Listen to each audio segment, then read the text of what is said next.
మీకు నడుము నొప్పి వస్తుందా? ఆ నడుము నొప్పి అనేది కిడ్నీ స్టోన్స్ వల్ల వస్తుందా లేక అది సింపుల్ బ్యాక్ ఏకా?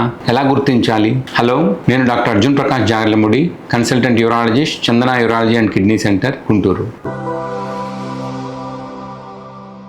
చాలా మందిలో నడుము నొప్పి వస్తున్నప్పుడు చాలా డౌట్స్ వస్తాయి. నా కిడ్నీస్కి ఏమన్నా ప్రాబ్లం అయిందా, లేకపోతే నార్మల్ బ్యాక్ పెయినా అని. ఈరోజు మనం సింపుల్గా కొన్ని లక్షణాల వల్ల ఆ నడుము నొప్పి అనేది ఎందుకు వస్తుందో గుర్తిద్దాం. జనరల్గా కిడ్నీ స్టోన్స్ వల్ల వచ్చిన పెయిన్కి కొన్ని లక్షణాలు ఉంటాయి. అది జనరల్గా నడుములో వెనక వైపున ఒకవైపు వస్తుంది, కుడివైపు కానీ ఎడమ వైపు కానీ. ఆ వైపున ఈ పక్కటెముకల కింద మొదలై గ్రాడ్యువల్గా ముందు వైపుకు వస్తుంది. అది కొన్నిసార్లు బీజంలోకి, అంగంలోకి కూడా రేడియేట్ అవ్వచ్చు. అలా వచ్చిన పెయిన్ తెరుపులుగా వస్తుంది మనకి. అంటే ఒక గంట ఉంటుంది, 10 నిమిషాలు బ్రేక్ ఇస్తుంది, 2-3 అవర్స్, మళ్ళీ వస్తుంది. సివియర్గా మెలపెట్టినట్టు ఉంటుంది ఆ నొప్పి. దానికి తోడు అసోసియేటెడ్గా కొన్నిసార్లు వాంతులు అవటము, యూరిన్లో బ్లడ్ రావటము, యూరిన్లో మంట రావటము, ఇలాంటి లక్షణాలు కూడా గమనించవచ్చు. అదే లో బ్యాక్ పెయిన్ అయితే జనరల్గా ఒకవైపు కాకుండా సెంటర్లో వస్తుంది. నడుముకి సెంటర్లో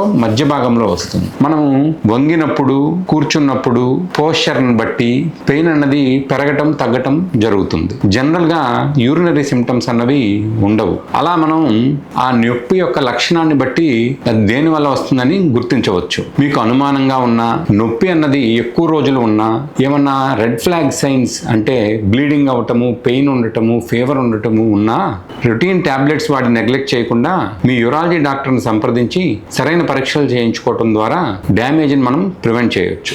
ఇలా మీకు బ్యాక్ పెయిన్ ఎక్కువ రోజుల నుంచి ఉంటున్నా, లేక మీకు బ్యాక్ పెయిన్తో పాటు ఫీవర్ కానీ, యూరిన్లో బ్లడ్ పట్టడం కానీ ఇలాంటి ఇబ్బందులు కూడా ఉన్నా మీ డాక్టర్ గారిని సంప్రదించి సరైన వైద్యం తీసుకోండి. Thank you.